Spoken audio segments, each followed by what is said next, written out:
Cuando mi abuelo murió, mi familia me acusó de manipularlo para quedarme con todo su dinero. La verdad era mucho más dolorosa que eso.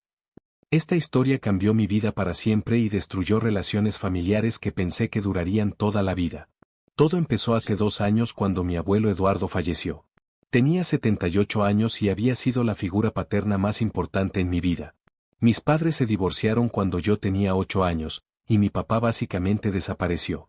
Mi mamá trabajaba 2 empleos para mantenernos a mi hermana Carmen y a mí, así que muchas tardes las pasábamos en casa del abuelo Eduardo. Mi abuelo no era rico, pero había trabajado toda su vida como mecánico y había ahorrado cada centavo que pudo. Vivía en una casa modesta que había comprado en los años 70, manejaba el mismo carro desde hacía 15 años, y su única extravagancia era llevarnos a Carmen y a mí al cine los domingos. Yo soy Daniel, tengo 32 años, trabajo como contador en una firma pequeña. Carmen es 3 años menor que yo, está casada con Roberto, y tienen 2 hijos pequeños. Siempre fuimos una familia unida, o eso pensaba yo. El abuelo Eduardo había estado enfermo durante los últimos 2 años de su vida. Diabetes, presión alta, problemas del corazón. Mi mamá, Elena, se encargaba de llevarlo a sus citas médicas, pero yo era quien más tiempo pasaba con él. ¿Por qué yo? Porque vivía solo, no tenía hijos, y mi trabajo me permitía horarios flexibles. Los fines de semana iba a acompañarlo, lo ayudaba con las compras, arreglaba cosas en su casa. Era natural para mí hacerlo. Carmen tenía sus propias responsabilidades. Roberto trabajaba turnos dobles en la fábrica, ella cuidaba a los niños, y además trabajaba medio tiempo en una tienda. Cuando podía, visitaba al abuelo, pero no era tan frecuente como mis visitas. Mi mamá trabajaba como recepcionista en una clínica médica. Tenía turnos largos, pero siempre encontraba tiempo para llamar al abuelo todos los días y visitarlo al menos una vez por semana. Durante esos 2 años de enfermedad, mi abuelo y yo nos volvimos muy cercanos. Hablábamos de todo, de su juventud, de cómo había conocido a mi abuela que murió cuando yo tenía 15 años, de sus sueños, de sus arrepentimientos.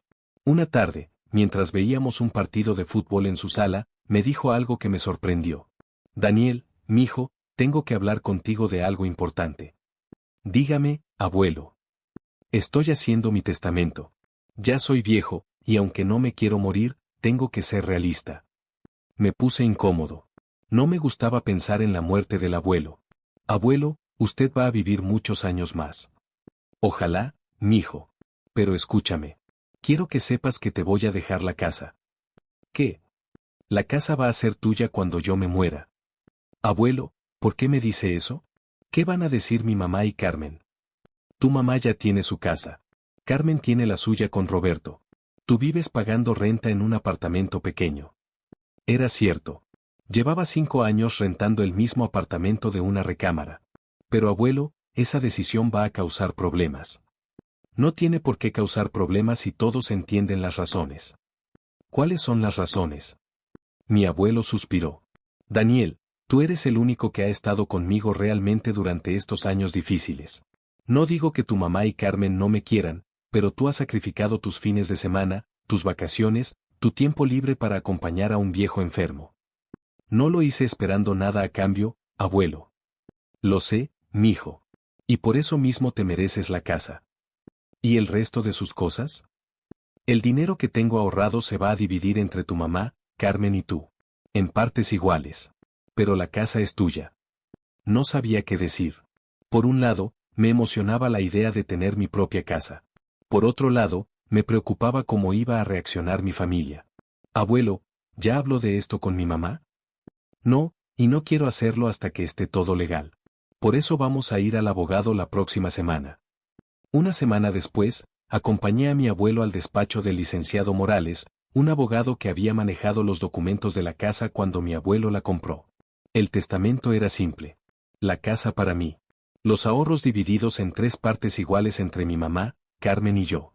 Sus pocas pertenencias personales repartidas según lo que cada uno quisiera. ¿Está seguro de esta decisión, señor Eduardo?, le preguntó el licenciado Morales. Completamente seguro. ¿Ha discutido esto con el resto de su familia? Es mi decisión. No necesito permisos. El licenciado me miró. ¿Usted está de acuerdo con ser el beneficiario principal? Si es lo que quiere mi abuelo, sí.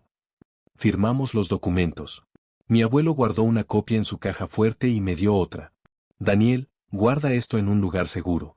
Y prométeme que cuando yo me muera, no vas a vender la casa inmediatamente. ¿Por qué me dice eso? Porque esa casa tiene muchos recuerdos. Tu abuela y yo fuimos muy felices ahí. Tú y Carmen jugaron en ese jardín cuando eran niños. Quiero que la conserves, al menos un tiempo. Se lo prometo, abuelo. Los siguientes meses fueron normales. Mi abuelo no mencionó el testamento otra vez, y yo tampoco. Siguió nuestra rutina de siempre. Yo lo visitaba los fines de semana, lo acompañaba a sus citas médicas, arreglaba cosas en la casa. Carmen siguió visitándolo cuando podía. Mi mamá mantuvo sus llamadas diarias y sus visitas semanales. Todo parecía normal hasta que mi abuelo tuvo su último ataque al corazón. Fue un martes por la noche. Mi mamá recibió la llamada del hospital. Mi abuelo había llamado a la ambulancia él mismo, pero cuando llegaron, ya era demasiado tarde. El funeral fue devastador para todos nosotros. Yo lloré como no había llorado desde la muerte de mi abuela. Carmen estaba destrozada. Mi mamá no podía parar de llorar. 3 días después del funeral, nos reunimos en casa de mi mamá para hablar de los pendientes. ¿Alguien sabe si papá tenía testamento?, preguntó mi mamá. Carmen y yo nos miramos. Creo que sí, dije. El abuelo mencionó algo sobre eso. ¿Sabes dónde está? Debe estar en su caja fuerte. Yo tengo una copia. ¿Tú tienes una copia? ¿Por qué tú tienes una copia?, preguntó Carmen. Mi corazón empezó a latir más rápido. Porque el abuelo me la dio. ¿Cuándo? Hace como 6 meses. Carmen y mi mamá se miraron. Daniel, dijo mi mamá, ¿qué dice el testamento? No había manera fácil de decir esto. El testamento dice que la casa es para mí. Los ahorros se dividen entre los 3. Silencio total. ¿Qué dijiste?, preguntó Carmen. La casa es para mí. Los ahorros para los 3. Carmen se levantó de su silla. ¿Cómo que la casa es para ti? Es lo que decidió el abuelo. ¿Y cuándo exactamente tomó esa decisión? ¿Fue idea tuya? Carmen, no fue idea mía. Fue completamente decisión del abuelo. Qué conveniente. El nieto que más tiempo pasaba con él se queda con la casa. No fue así. Mi mamá intervino. Daniel, ¿estás seguro de que tu abuelo estaba en sus 5 sentidos cuando hizo ese testamento? Por supuesto que estaba en sus 5 sentidos. ¿Por qué preguntas eso? Porque es muy extraño que decidiera dejarte toda la casa solo a ti. Mamá, el abuelo me explicó sus razones. ¿Cuáles razones? Dijo que yo había sido quien más lo había acompañado durante su enfermedad. Que ustedes tenían sus propias casas y yo no. Carmen soltó una risa amarga. Claro. Qué conveniente. Carmen, yo no le pedí nada al abuelo. Nunca hablé de herencias con él. ¿En serio? ¿Nunca mencionaste lo difícil que era pagar renta? ¿Nunca te quejaste de tu apartamento pequeño? La verdad era que sí había mencionado esas cosas, pero nunca con la intención de influir en las decisiones del abuelo. Carmen, todos sabían que yo estaba pagando renta. No era un secreto. Daniel, dijo mi mamá, esa casa vale como $200,000. Es injusto que te la quedes toda. No es injusto si es lo que quería el abuelo.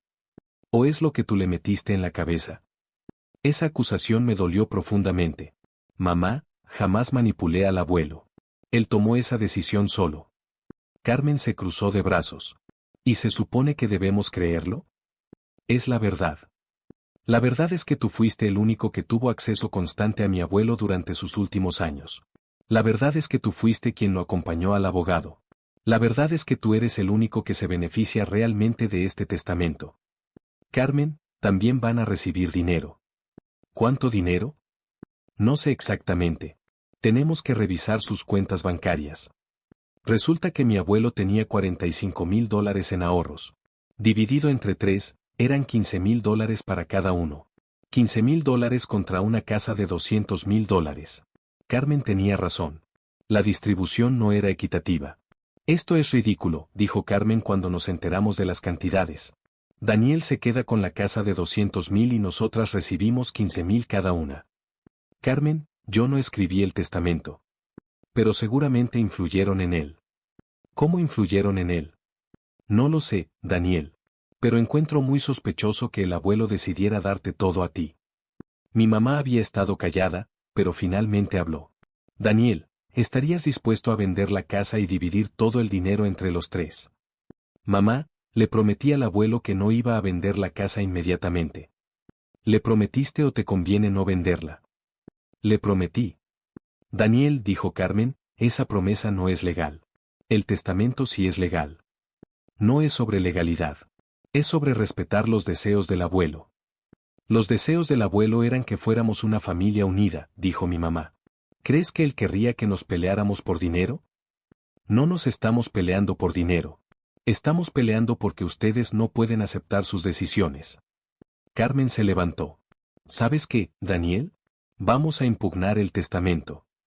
¿Van a hacer qué? Vamos a llevarlo a juicio. Vamos a demostrar que manipulaste a un anciano enfermo. Carmen, no manipulé a nadie. Eso lo decidirá un juez. Salieron de mi apartamento esa noche, y no volví a hablar con ellas durante 3 meses. Durante esos 3 meses, contraté a mi propio abogado.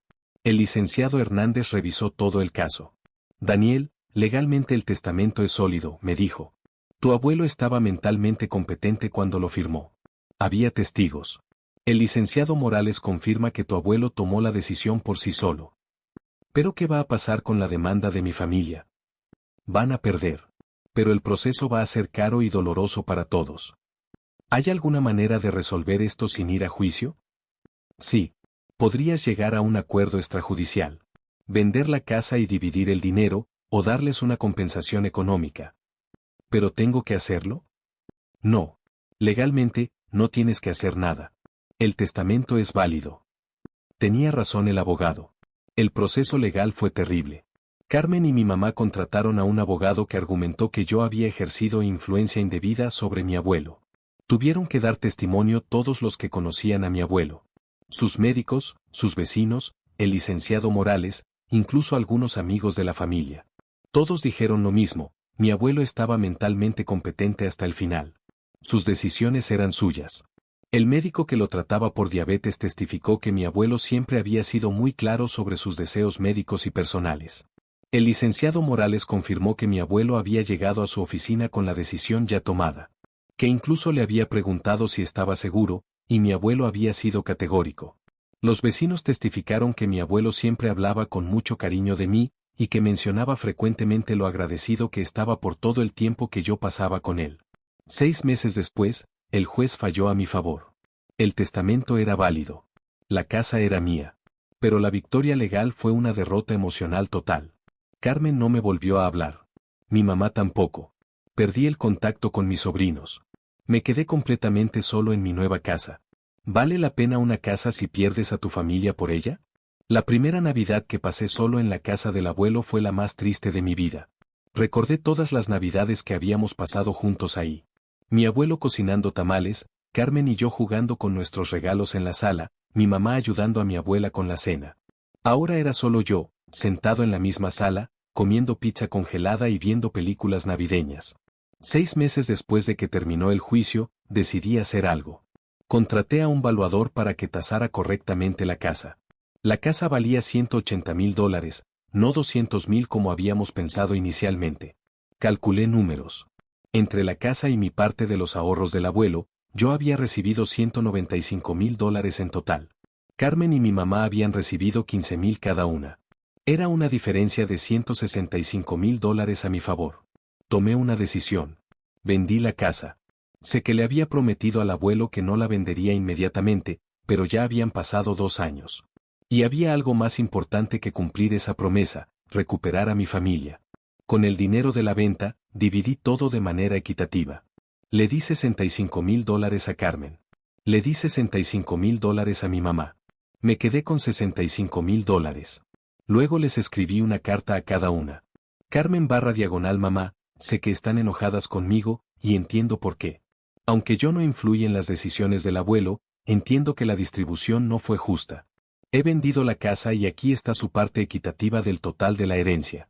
No hago esto porque un juez me obligue, sino porque los amo y quiero que seamos familia otra vez. Dejé los cheques con las cartas en sus casas y me fui. Carmen me llamó esa misma noche. Daniel, no puedo aceptar este dinero. ¿Por qué no? ¿Por qué? Porque tenías razón. El abuelo tomó sus propias decisiones. Y nosotras fuimos injustas contigo. Carmen, ustedes no fueron injustas. Solo estaban dolidas. Estábamos celosas. Celosas de que el abuelo te quisiera más. El abuelo no me quería más. Solo pasé más tiempo con él. ¿Y sabes por qué pasaste más tiempo con él? Porque eres una mejor persona que nosotras. Carmen empezó a llorar por teléfono. Carmen, no digas eso. Es verdad, Daniel. Mientras tú sacrificabas tus fines de semana para acompañar a un abuelo enfermo, yo estaba preocupada por mis propios problemas. Mientras tú lo llevabas a sus citas médicas, yo encontraba excusas para no visitarlo. Carmen, tenías responsabilidades diferentes. No, Daniel. Tenía prioridades diferentes. Y cuando murió, en lugar de agradecerte todo lo que hiciste, te acusé de manipularlo. Carmen. Mamá se siente igual. Estamos muy avergonzadas. No tienen por qué estar avergonzadas. Solo estaban protegiendo lo que pensaban que era justo. ¿Puedes perdonarnos? No hay nada que perdonar. Mi mamá me llamó al día siguiente. Daniel, mijo, perdóname. Mamá, no hay nada que perdonar. Sí hay mucho que perdonar. Te acusé de manipular a tu abuelo cuando tú fuiste el mejor nieto que él pudo haber pedido. Mamá. No, déjame terminar. Tu abuelo tomó la decisión correcta. Tú te merecías esa casa. Te la merecías porque fuiste quien estuvo ahí cuando él más te necesitaba. Mamá, yo lo hice porque lo quería. No por la casa. Lo sé, mijo. Y por eso mismo te la merecías. Mamá, ¿podemos ser familia otra vez? Nunca dejamos de ser familia, Daniel. Solo nos perdimos por un tiempo. Esa Navidad la pasamos juntos otra vez. En la casa de mi mamá esta vez, pero juntos. Carmen trajo a los niños. Roberto se disculpó conmigo por no haber defendido más cuando todo el conflicto empezó. Los niños jugaron como si nada hubiera pasado. Durante la cena, mi mamá levantó su copa. Quiero hacer un brindis, dijo. Por papá, que nos enseñó que el amor verdadero a veces significa tomar decisiones difíciles. Y por Daniel, que nos enseñó que la familia es más importante que el dinero. Brindamos, y por primera vez en 2 años, me sentí completo otra vez. Después de la cena, Carmen me llevó aparte. Daniel, ¿puedo preguntarte algo? Claro. ¿Realmente el abuelo nunca te pidió que no vendieras la casa? Sí me lo pidió. ¿Y por qué la vendiste? Porque me di cuenta de algo. ¿Qué cosa? Que el abuelo quería que fuéramos una familia feliz más de lo que quería que yo conservara una casa. Carmen me abrazó. Te amo, hermano. Yo también te amo. Han pasado 3 años desde que vendí la casa. Carmen y yo somos más unidos que nunca. Mi relación con mi mamá también se fortaleció. Con mi parte del dinero, di el enganche para una casa más pequeña pero perfecta para mí. Carmen usó su parte para pagar deudas y empezar un pequeño negocio de repostería. Mi mamá remodeló su casa y se fue de vacaciones por primera vez en 10 años. ¿Me arrepiento de haber vendido la casa del abuelo? A veces. Pero luego veo a mis sobrinos corriendo por la casa de Carmen, o escucho a mi mamá reírse durante nuestras cenas familiares, y sé que tomé la decisión correcta. Mi abuelo me enseñó muchas cosas durante su vida, pero la lección más importante me la enseñó después de morir, que las decisiones que tomas cuando tienes poder revelan quién eres realmente. Cuando tuve el poder legal de quedarme con todo, elegí compartir. Cuando tuve la razón legal de mi lado, elegí la reconciliación sobre la victoria. Y cuando tuve que decidir entre el dinero y la familia, elegí la familia. Creo que mi abuelo habría estado orgulloso. La verdad es que nunca manipulé a mi abuelo para conseguir una herencia. Pero al final, él me dejó algo mucho más valioso que una casa. Me dejó la oportunidad de demostrar qué tipo de persona soy cuando nadie me está obligando a ser bueno. Y descubrí que soy el tipo de persona que prefiere tener menos dinero y más familia. Esa es la herencia más valiosa que mi abuelo pudo haberme dado.